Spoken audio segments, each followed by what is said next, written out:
Perfeito, tá? Então, a gente está aqui para banca de defesa de mestrado profissional em Educação Física em Rede Nacional, da Ana Cristina Gabriel Pereira, apresentar o trabalho com o título Ensaios de uma metodologia da experiência crítico-afetiva nas aulas de Educação Física, impacto sobre as relações de gênero e o empoderamento das meninas.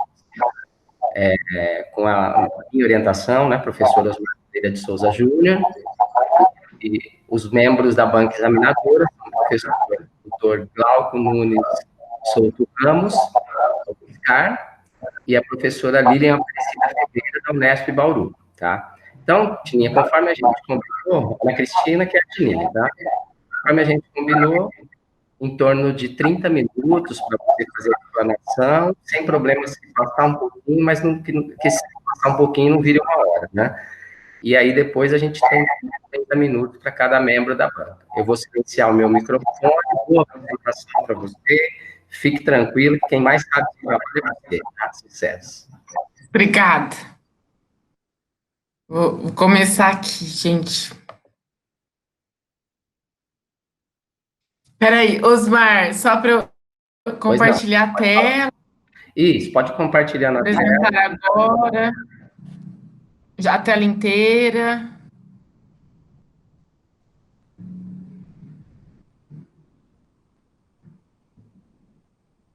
Certo? Está entrando a tela. Beleza, estamos vendo sua tela, tá? Fechei o microfone. Tá bom.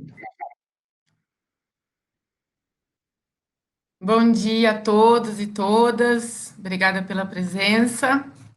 Já começar a apresentação da defesa.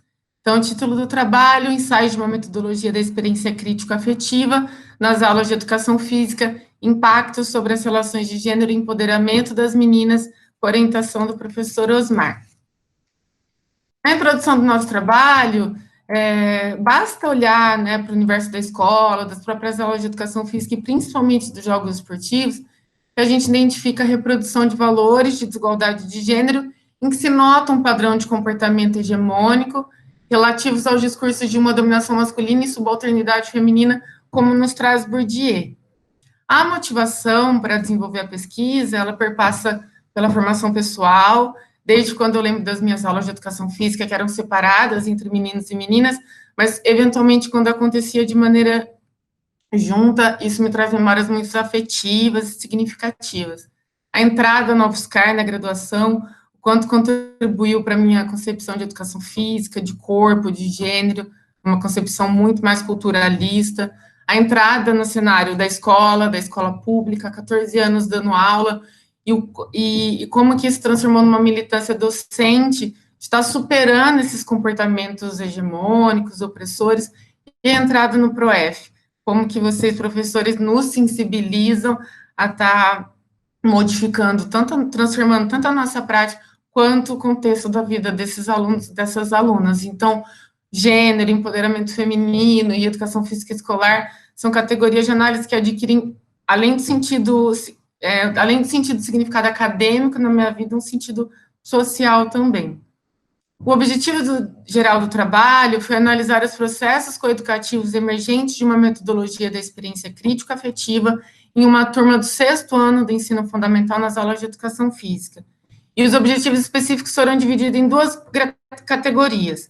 Sobre as relações de gênero que emergem do contexto da unidade didática dos jogos esportivos de invasão, investigar as questões relacionadas à dominação masculina na sociedade, a desigualdade de direitos entre homens e mulheres, e a classificação sexista dos esportes e na sociedade. E sobre os impactos da metodologia da experiência crítico-afetiva, analisar os processos de empoderamento discursivo das meninas, analisar os processos de empoderamento tático-técnico das meninas e analisar os processos coeducativos para a superação do sexismo. O nosso referencial teórico ele é estruturado em 2 capítulos. Um que vai falar sobre gênero como categoria de análise, onde a gente traz o termo da Silvana Goner, como gênero, como uma construção cultural e social do sexo, que evidencia as diferenças entre feminino e masculino. A gente traz a questão da dominação masculina, configurada através de uma violência simbólica, de Bourdieu, E no tópico Diálogos entre Gênero, Esporte e Lazer, Hargreaves vai falar sobre a escassa oportunidade das mulheres estarem acessando e participando dos espaços de lazer e de jogos, mas ainda que seja um espaço onde aconteça muita discriminação e sexismo, a Helena Altman traz que a gente acredita no esporte como uma ferramenta que colabora com uma experiência libertadora das mulheres. E no tópico Diálogos entre Gênero e Educação Física Escolar, Josimar Dolly traz a questão da construção cultural diferenciada dos corpos. O Osmar vai falar sobre, a gente traz o Osmar para falar da dificuldade de alguns professores trabalhar na perspectiva coeducativa, entendendo a coeducação não só como aulas mistas, mas como aulas que problematizam e ressignificam essas questões sobre desigualdade de gênero, e o desafio da educação física de transformar numa ferramenta de empoderamento para as meninas no cenário das práticas esportivas, como nos traz Shoga e Altman. No ensino dos jogos esportivos de invasão nas aulas de educação física, a gente traz a praxeologia motriz como uma base epistemológica do trabalho, né? Segundo o professor Paulir Bas, um campo de conhecimento que nos ajuda a reconhecer as estruturas comuns das práticas motrizes e entender as relações que os praticantes estabelecem nessas práticas. Os jogos esportivos de invasão ele vai chamar de jogos sociomotrizes de cooperação e oposição simultânea. A gente também destaca a questão do ensino do esporte sendo trabalhado na dimensão da lógica interna, na operacionalização do jogo, como se joga, e da lógica externa, pensando aí nos elementos culturais, sociais que atravessam as práticas esportivas e o cenário social. No sistema de classificação dos esportes, jogos esportivos coletivos e jogos esportivos de invasão, delimitando objeto de estudo e intervenção, a gente traz alguns modelos de classificação referenciais que apontam justamente para essa categoria dos esportes de invasão, dos jogos de invasão. Então, a gente traz a classificação de Gonzalez, Garganta, sobre os jogos esportivos coletivos, e o modelo pendular de Josimar Daolio, que vai falar sobre os princípios operacionais ofensivos, defensivos, pautados aí no Claude Baillet. E o ensino dos jogos esportivos de invasão, saberes corporais, conceituais e atitudinais, como que a gente organiza esse ensino baseado nesses 3 saberes, e aproximações com as estratégias, com modelos ativos de ensino, de esporte, quanto à forma de desenvolver a intervenção numa perspectiva da conscientização tática dos praticantes. Aí a gente mostra como que a gente cunha esse termo, né? Como que surge o termo metodologia da experiência crítica. A gente se embasa no conceito de La Rosa, porque a gente considera a experiência algo que nos contamina. Como diz ele, é o que nos passa, é o que nos acontece, é o que nos toca, e gera algum tipo de afeto no sujeito. E crítico, porque além das crianças terem participado, dos alunos terem participado, usufruído e participado dos jogos esportivos de invasão, eles refletiram sobre essas regras, e a gente trouxeram para a consciência elementos atitudinais, circunscritos nas práticas esportivas e sociais, em especial assentados nas questões de gênero. Nossa trajetória metodológica trata-se de uma pesquisa qualitativa, do tipo pesquisação, balizada pela implementação de uma unidade didática pautada nos saberes da lógica interna e externa dos jogos esportivos de invasão e na coeducação nas relações de gênero. O universo da pesquisa foram as aulas de educação física de uma turma do 6º ano do ensino fundamental, de uma escola pública municipal da periferia de Ribeirão Preto. A implementação da unidade didática aconteceu entre 3 de abril e 7 de junho de 2019, uma pausa de 4 semanas de uma greve de servidores municipais. A gente contou com 36 participantes, a maioria eram meninas, mas isso não foi algo proposital, era a única turma para a qual eu dava aula, e também é um momento do 6º ano que é importante, que a gente consegue identificar que essas divisões de corpos começam a ficar mais evidentes na educação física. Eles assinaram um termo de livre consentimento esclarecido, a família de assentimento, e o nome deles foram mantidos no anonimato. Aí é um desenho da nossa estrutura da unidade didática, foram 17 aulas, aqui na Prefeitura de Ribeirão Preto a gente tem 3 aulas semanais de educação física, os saberes corporais, conceituais e atitudinais, eles percorrem toda a unidade didática. Vou falar rapidamente como como foi mais ou menos estruturado. Então, a gente começa com o Kahoot, para sensibilizá-los, para realizar um diagnóstico sobre os esportes de invasão. Depois, no encontro 2, 3, 4 e 5, a gente trabalha bastante com relação à lógica interna, princípios operacionais ofensivos, defensivos, a segregação. Então, a gente traz vivências reduzidas do vôlei, do futebol, o caça-pantera e o polícia ladrão com bola.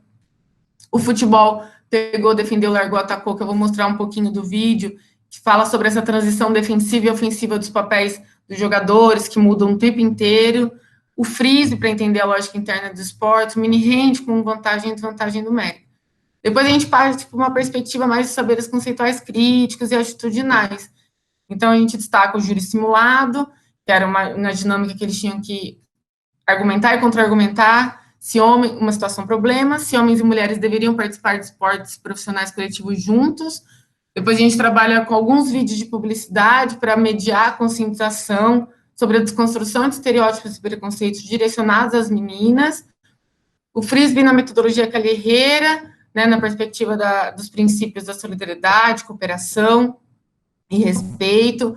Um frisbee jogado em 3 tempos, onde eles combinam primeiras regras, depois jogam um jogo jogado, e depois media e analisa como é que foi, quem ganhou, quais foram as pontuações baseadas nesses princípios também. O futebol generificado, eu também vou mostrar um videozinho daqui a pouco, uma parte, um jogo desenvolvido pelo Osmar na Unicamp, que vai falar sobre a violação de direitos das mulheres, né, um jogo que funciona como pano de fundo para discussão. E depois uma grande roda de conversa para entender sobre as experiências que mais marcaram eles durante a unidade didática. Os instrumentos de produção de dados foram os diários de aula e as narrativas individuais, incluindo a roda de conversa, porque, assim como os jogos esportivos, elas também tiveram um protagonismo durante a unidade didática, e as narrativas individuais, que aconteciam de 2 maneiras. Uma de uma maneira mais espontânea, que muitas meninas vinham até mim me procurar para denunciar, falar sobre alguma problemática que elas enfrentavam, não tinham coragem de falar na roda de conversa, e no 12º encontro que eu vou até os alunos para ouvir mais sobre o vivido, porque a roda de conversa foi riquíssima, super interessante, mas muitos também tinham vergonha de falar. Os registros se deram por meio de filmagens e gravação de áudios para ajudar na elaboração do diário de aula, para construir, que geralmente eram construídos ou no mesmo dia, no final do período, né, da noite, ou no dia seguinte, terminava no dia seguinte. As análises se deram por meio das categorias, segundo Minay, Deslandes e Gomes, a gente lê, relê o material, organiza, vê o que emerge, as questões que aparecem em relevo, classifica, e dentro dessas classificações surgem as nossas 2 categorias gerais. As relações de gênero no contexto coeducativo dos jogos esportivos de invasão e os impactos da metodologia da experiência crítico-afetiva, cuja as subcategorias, as categorias específicas, trazem em cada título, como a gente está vendo aqui, a fala de um aluno ou de uma aluna como representação alegórica da temática. Então, aqui é um quadro para evidenciar, para ilustrar as subcategorias que surgiram das relações de gênero na unidade didática. Então, as pessoas vão muito na cabeça da sociedade, então os meninos só dividem a bola entre eles, remetem à dominação masculina nos jogos esportivos e na sociedade. Então, o que os alunos identificavam como dominação masculina, principalmente as alunas, que aparecia logo no início da unidade didática? A violência física dos meninos contra elas durante os jogos, né, com intencionalidade. A violência simbólica, a questão da ofensa, de falar que a menina não sabe jogar, qualquer coisa a menina chora, que elas são ruins.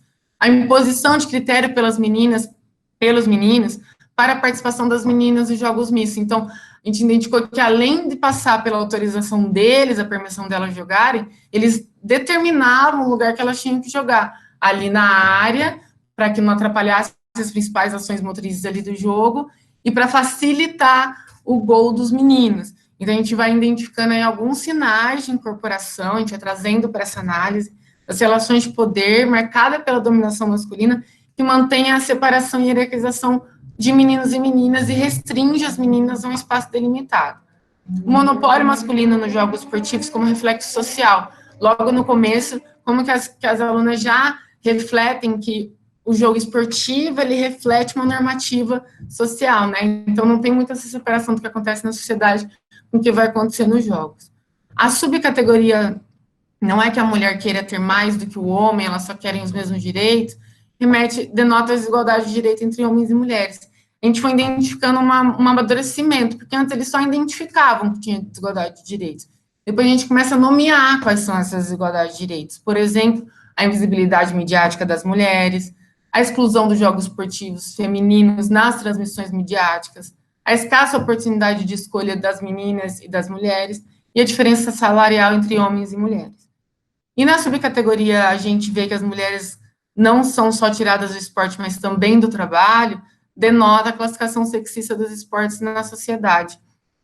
Então, a gente está falando sobre a qualificação dos esportes conforme o gênero, uma distribuição de gênero entre esportes coletivos e papéis sociais, uma construção cultural diferenciada de corpos femininos e masculinos. Então, nessa primeira subcategoria, ela surge logo nas primeiras aulas, assim, a gente fazendo o Kahoot, nas primeiras rodas de conversa, o quanto que essa dominação já é uma problemática trazida pelos alunos. Então, as pessoas vão muito na cabeça da sociedade, uma fala de uma aluna. Então, os meninos só dividem bolas entre eles, não dividem com todo mundo. Tipo assim, tem um jogo de menino e de menina misturado, então fica só entre eles não compartilham entre as meninas. Então, a gente discute toda essa categoria em si, percorreu durante toda a unidade didática, mas apareceu já logo no começo. As igualdades de gênero entre homens e mulheres, a gente trabalha a invisibilidade da mulher e a exclusão dos jogos esportivos, por exemplo, trabalhando o vídeo Invisible Players, onde todas as pessoas que tentam adivinhar quem são os atletas que estão fazendo as principais ações motrizes aqui, referem-se ao homem e não falam sobre nenhuma mulher. Então, a gente vai mostrando aí como que a sociedade patriarcal considera o homem como universal e vai deixando a mulher de lado. As escassas oportunidades de escolha, a mulher não tem oportunidade de escolher se ela vai, fica tudo para ela, os cuidados de casa, os cuidados com os filhos. Então, muitas vezes elas não têm oportunidade de usufruir de um lazer, justamente porque ela não tem essa oportunidade de escolha. E sobre a diferença salarial, tanto a escassa oportunidade como a diferença salarial, a gente trabalha tanto no júri simulado, passou, na desigualdade de gênero no olhar das crianças, que era um vídeo também onde os meninos e as meninas faziam a mesma tarefa, mas as meninas recebiam metade da recompensa por ser menina. A gente está falando da desvalorização do trabalho profissional das mulheres, e também um futebol generificado, uma metodologia ativa, que, através do jogo, eles sentiram as injustiças sociais, os acúmulos de funções, as demandas das mulheres nas duplas e triplas jornadas de trabalho. Nessa terceira subcategoria, a gente traz o inserto aí do aluno 24, professora, a gente vê que as meninas não são tiradas somente do esporte, elas são tiradas também do trabalho, porque na presidência, quando teve o debate, as meninas, as mulheres, não conseguiam ir muito para presidente, vereador, então são mais os homens que assumem essa posição. A gente trabalha a qualificação dos esportistas no começo da pesquisa, eles identificavam que os meninos eram melhores nos esportes esportivos, que eram mais fortes, eram mais resistentes. Mas depois a gente vai compreendendo que muito mais do que ser menino, ser forte, são as experiências corporais, que exigem tempo, que exigem investimento afetivo, por isso que os meninos tendem a ter mais facilidade do que as meninas, vai entendendo que a qualidade de um jogador está muito mais ligada à leitura tática dele, né? Como ele lê o jogo, como ele resolve essas situações, problemas, e não é determinado por gênero e muito menos por condição física. É que a gente utiliza de um vídeo também para mediar essa conscientização, fazer coisas tipo menina, onde a gente identifica que muitas vezes o termo fazer coisas meninas é para desqualificar o gênero feminino. O júri simulado também contribuiu bastante sobre essas atribuições de gêneros, de papéis, estipulados através do preconceito das pessoas, das instituições, que são a família, a primeira instituição, como fala Bourdieu, né, que estabelece aonde que as meninas vão ficar, onde que os meninos vão ficar, quais são as práticas de cunho mais feminilizantes, quais são as práticas mais masculinizadas. E aqui eu vou mostrar, eu vou sair um pouquinho da apresentação, não vai aparecer tudo, mas um pouquinho do vídeo do futebol generificado, foi desenvolvido pelo Osmar para falar sobre essa violação de direitos das mulheres. Tem algumas partes em câmera lenta, algumas partes mais rápidas. Vou parar um pouquinho só para tentar explicar. Aqui tinha os alvos, a área como se fosse o trabalho de casa, o trabalho doméstico, as meninas são responsáveis por esse trabalho, elas, no primeiro momento, elas ficam responsáveis só pela defesa da bola, e elas têm, caso os pinos derrubem, elas têm que primeiro repor a bola em jogo para depois organizar os acúmulos de funções. No segundo momento, é facultativa, se elas quiserem sair para participar do jogo, elas podem, se elas quiserem sair para o mercado de trabalho, elas podem, mas elas saindo, elas vão ganhar metade da remuneração por elas serem mulheres, então os pontos delas vão valer metade. E num terceiro momento, não é facultativo, a mulher não tem escolha, a mulher tem que trabalhar em casa, trabalhar fora de casa e vai ganhar menos. Então, a gente estabelece o jogo nesses 3 momentos para elas sentirem corporalmente como são essas injustiças sociais para as mulheres. Elas só podem defender com o pé, os meninos não podem invadir a área, vai sair um gol, vai sair umas pontuações. A mesma menina que organiza os pinos repõe depois a bola. Os meninos aí como um espaço livre, no espaço público, aí já é o momento que é facultativa a saída delas, né? Então elas podem sair da área de defesa, mas aí fica muito mais difícil organizar o jogo, a gente falar desses acúmulos de funções das mulheres. Vou parar um pouquinho, senão não dá tempo. Depois eu compartilho o vídeo para vocês assistirem com mais propriedade. E aí, uma reflexão que eu trago sobre uma roda de conversa, sobre os papéis sociais, o quanto que o machismo é algo concreto, que está dentro de casa, né? Então, eu falo, a maioria das pessoas acha normal ou errado o homem chegar em casa depois de um dia inteiro de trabalho, tomar uma cervejinha e descansar. Ah, depende. A sociedade acha normal? Ah, acha. Eu não acho. A sociedade acha normal. Mas se os homens saírem, trabalhar, ajudar no trabalho doméstico, ajudar nas criações de filhos, na criação dos filhos, nossa, aí está perfeito, aí sim, o meu pai é assim. E se o homem sair, trabalhar, chegar em casa, cuidar da casa, dos filhos, cozinhar, passar, e a mulher tomar uma cervejinha e não ajudar em casa, a sociedade vai achar normal? Aí não, ô louco, lógico que não, aí é sacanagem. Porque para a mulher não é normal e para o homem é normalizado. Nesse momento, todos que estavam falando se calaram e ficaram alguns segundos em silêncio sem saber o que responder. Então, isso é mais ou menos como a gente fazia as problematizações e as desnaturalizações de discursos pautados aí no sexismo, né? E aí, a nossa segunda categoria, os impactos da metodologia da experiência crítico-afetiva, que refere tanto a maneira pela qual as meninas participavam dos jogos esportivos, se envolviam ativamente nessas demandas táticas, nas rodas de conversa e nas concentrações reflexivas sobre esse marcador social, que é o gênero. Então, também aqui uma tabela para a gente identificar que na primeira subcategoria, chamada Você Ter Confiança e Saber que Você Pode, denota os processos de empoderamento discursivo das meninas, que foram analisados com base no relato de autoconfiança, da imagem positiva, então aquela maneira pejorativa, ridicularizada de tratar a menina no começo da pesquisa, já começa a ter outro significado. O direito de poder da escolha, então o empoderamento está ligado a poder escolher também.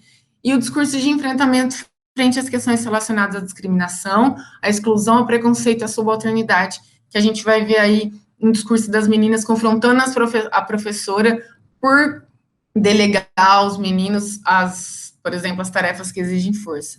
Me empenhei mais, sabe? Aprendi a jogar, a conversar mais com o time. É uma subcategoria que denota os processos de empoderamento tático e técnico das meninas. Então, a gente, durante a nossa análise, a gente vai identificando mudanças de comportamento do ponto de vista tático das meninas, ainda que a gente sabe que é uma unidade didática curta, mas a gente começa a já ver a mudança de atitude e de iniciativa para elas jogarem, atitudes de liderança de algumas meninas, mas de algumas meninas que tinham mais facilidade tático-técnica, mas, por outro lado, a motivação para superar as dificuldades e resolver os desafios impostos pelos jogos esportivos de invasão. E na terceira subcategoria, os meninos foram chamando as meninas, aí mudou, todo mundo começou a jogar igual, denota os processos coeducativos para a superação do sexismo. Então, aí a gente começa a entender como nós, professores, podemos contribuir com a formação de meninos em agentes de transformação social. A gente vai ver que uma menina, eu perguntei para ela o que mais tinha impactado com ela depois da pesquisa, e ela vai falar que são a mudança nas relações familiares que ela proporcionou dentro de casa. A gente também identifica mudanças no discurso declarativo sobre as interações entre meninos e meninas. De uma maneira geral, eles falaram que as interações melhoraram muito, tanto nas aulas de educação física, para além das aulas de educação física, também no recreio, que os meninos falam, é direito das meninas jogarem também. Uma diminuição dos discursos ofensivos direcionados às meninas pelos meninos, e uma desconstrução de concepções estereotipadas, direcionadas às meninas, né? Então, aquela coisa do o que a menina, o termo menininha desqualificava as meninas, hoje elas têm um sentimento de orgulho. Então, nessa categoria, subcategorias processos de empoderamento discursivo das meninas, a gente está falando em pensar criticamente. Então, a gente articula, a gente traz o conceito de empoderamento da Joyce Bert, que está articulado ao conceito de conscientização do Paulo Freire. Ela até vai falar que Paulo Freire é um dos precursores aí da palavra empoderamento, numa perspectiva de entender o empoderamento como dar possibilidade de, né, capacidade de. Então, a gente traz um excerto aqui, logo, como a gente vai sensibilizando logo no começo da unidade didática. A fala da aluna 1 sobre as atitudes machistas das professoras, que delegam apenas os meninos a tarefa que exigem força, por exemplo, carregamento de livros, remete a uma tomada de consciência e ao empoderamento contra os discursos, argumentos de cunho machistas. A aluna fala, a gente disse para ela que isso não é coisa de homem nem de mulher, que qualquer um pode levar. A gente vai identificando conscientizações sobre os processos de anulação que as alunas e as meninas aderem. Então, antes elas começam a identificar que elas eram acostumadas a não relar na bola, não participar dos jogos, se calar, e que hoje elas não se acostumam mais, elas vão enfrentar com um discurso sobre essa igualdade de direitos. Conscientização sobre a necessidade de desvincular do próprio discurso o direito das meninas participarem dos jogos esportivos a partir da autorização dos meninos. Então, aquela questão de que não é eles que têm que autorizar e deixar, é a gente, é direito nosso jogar. E a transformação numa concepção positiva ao que tange a representatividade social da mulher, sentimento de orgulho, de inspiração. Foi muito bonito esse processo delas.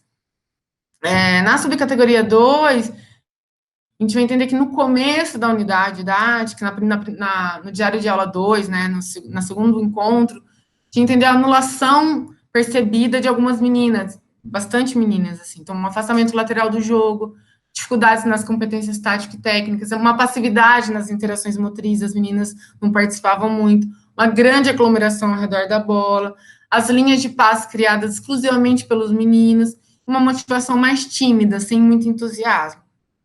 Aí a gente trabalha com relação às intervenções e estratégias pedagógicas, né, que são adaptações aos espaços reduzidos, mudanças de algumas regras, números reduzidos de jogadores, não era algumas aulas, isso não aconteceram, mas quanto que isso aumenta a participação de todo mundo, rodízio entre as equipes, as rodas de conversa, tanto no início quanto no final, e muitas vezes voltava, né, para a gente, que nem essas eu estabelecia situações supostas, que eles precisavam refletir, decidir, verbalizar a solução tática encontrada por eles. Então, eles jogavam, a gente fazia pausas para conscientizações táticas, aí jogava de novo, aí refletia novamente, e algumas intervenções táticas docentes mais próximas, principalmente com aquelas meninas apresentando uma atitude mais passiva, e também na sala de conversa que não tinha muito como acessá-las. Estratégias que aproximam do TGFU, do modelo compreensivo do ensino do jogo de Davis e Perón, no contexto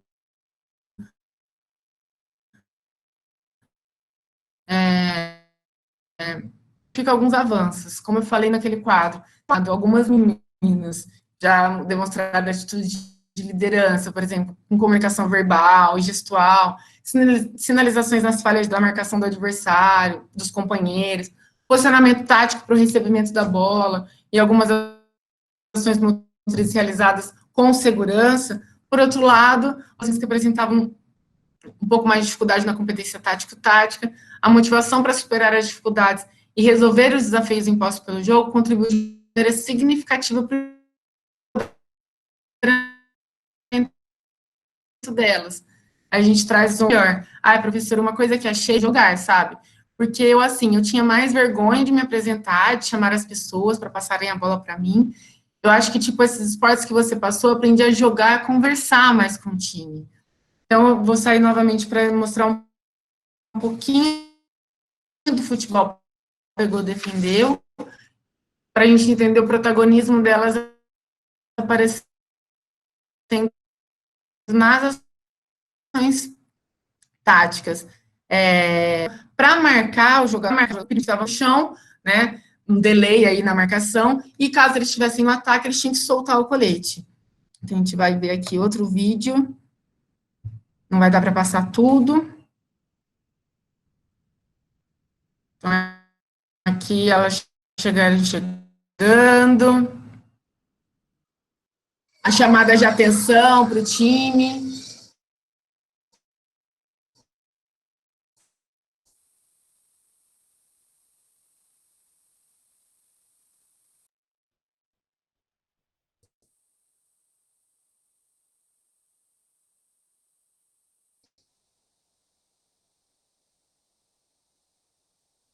A mediação de conflito. Aqui a gente vai ver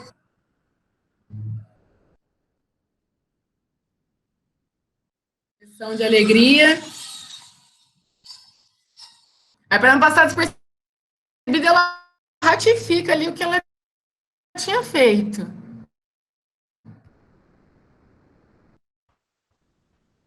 Tininha, pode seguir na apresentação, mas a internet tá picando, tá? Então tá cortando. Ela ficou ruim faz uns 2 minutinhos. Então o pessoal tá com dificuldade de acompanhar o vídeo, por exemplo.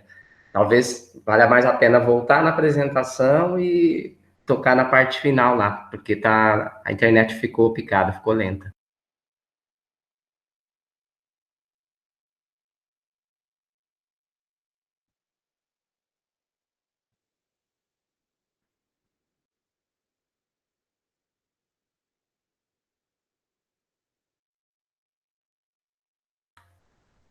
Ah, talvez a Tininha tenha tido problema e tenha caído, não tenho certeza. Mas, gente, então só vamos ver se consegue resolver isso rápido, mas faz parte, né? Assim que você conseguir ouvir, Tininha, se você quiser até sair da apresentação, eu posso abrir no meu aqui e você segue pelo meu, se facilitar.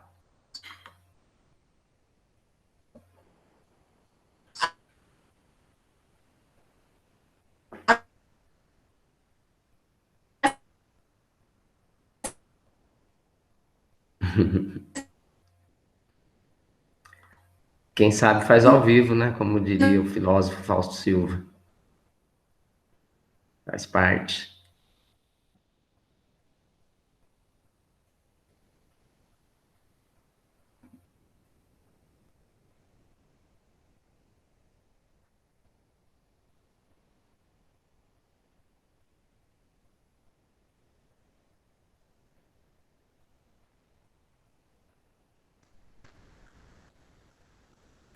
Maia, tá gravando um áudio aí.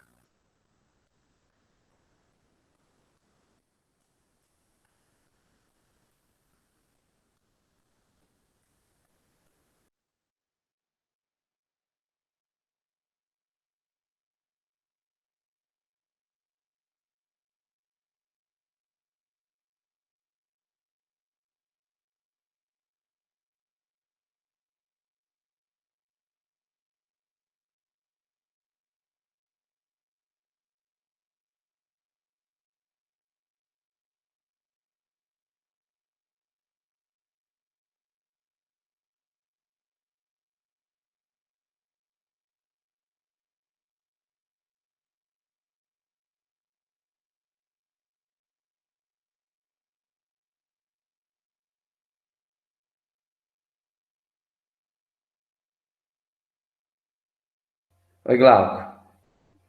Então, realmente, caiu, ela não ela travou, ela não estava conseguindo entrar, ela saiu da sala para ver se conseguia melhorar e falou que aí ela não está conseguindo voltar para a sala. Ela está trocando de lugar para ver se fica com uma internet melhor Tá para joia. tentar voltar, Não, tá? tranquilo. Estamos aguardando aqui. Eu vou abrir a apresentação dela aqui, de toda forma, porque depende de como ela entrar, Aham, eu coloco a apresentação aqui e ela segue falando. joia. Deixa eu pegar aqui.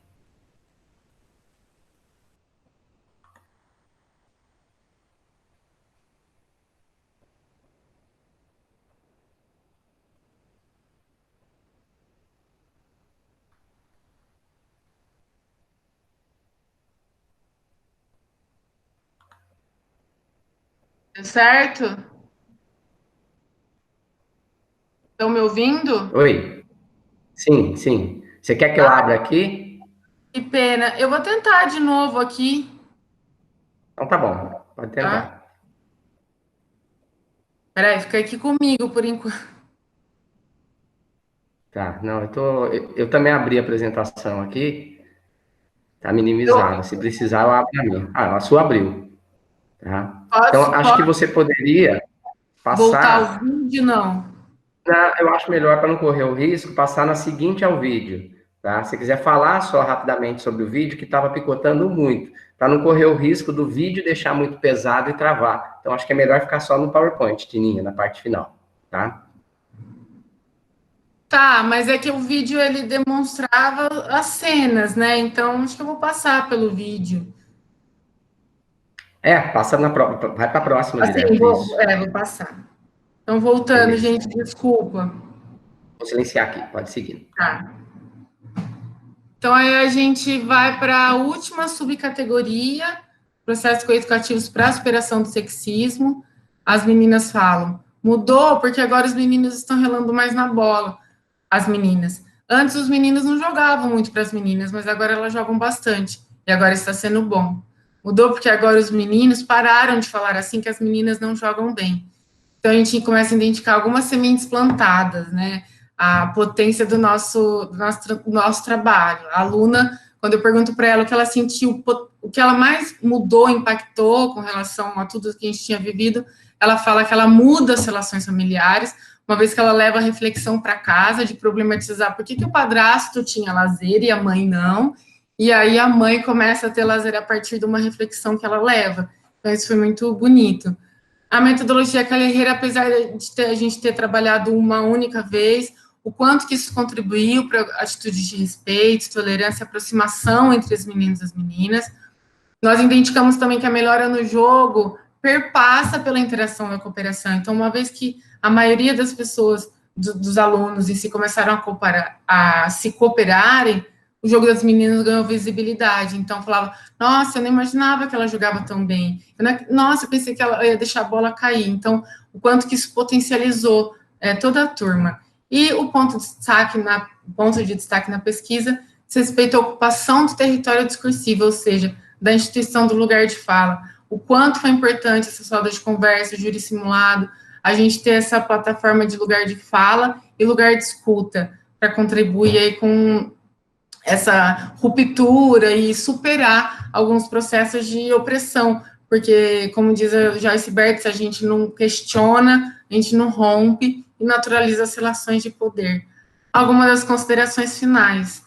As aproximações, tanto com modelos de ensino da pedagogia do esporte, como das metodologias ativas da educação, na interface com os estudos de gênero, constituem a condição híbrida, genuína e original da metodologia da experiência crítico-afetiva. Identificamos que a metodologia da experiência crítico-afetiva pode proporcionar conscientização sobre a hierarquização de poder nas relações de gênero, posturas de enfrentamento das meninas a respeito das injustiças sociais, a participação efetiva das alunas nos jogos esportivos de invasão, a melhora na interação entre alunos e alunas nas e para além das aulas de educação física, um acesso mais democrático e igualitário de meninos e meninas aos jogos esportivos propostos em aulas, e que as experiências corporais e críticas proporcionaram sentimentos positivos e uma noção de pertencimento da maioria dos participantes no contexto das aulas de educação física. Alguma das nossas referências que a gente utilizou no trabalho, e aqui meus agradecimentos especiais para os meus alunos e para minhas alunas, que contribuíram com o meu processo de transformação também, a todos os professores da rede do ProF, mas em destaque... Ai, peraí, gente. Em destaque, o Osmar, né, pela genialidade, pela paciência, pelos aprendizados, o Glauco, por participar de toda a minha formação. Destaquei duas mulheres importantes para a gente, como diz o Luiz, a rainha da educação física, a Soraya, a professora Lilian, que tem me ajudado muito, contribuído muito com o meu trabalho, a todos os meus colegas, tanto da São Carlos quanto de Rio Claro, e a minha família. Coloquei uma frase aqui, um pouquinho fora da academia, mas que do Chico Sainz, que um passo à frente e você não está mais no mesmo lugar. A gente compreende o empoderamento como um processo, não como um ponto de chegada. Eu acredito que aqui todo mundo não está mais no mesmo lugar e todo mundo evoluiu muito. Muito obrigada. Parabéns, Tininha. Muito obrigado. Eu vou parar essa primeira parte da gravação aqui, tá? Vou interromper para poder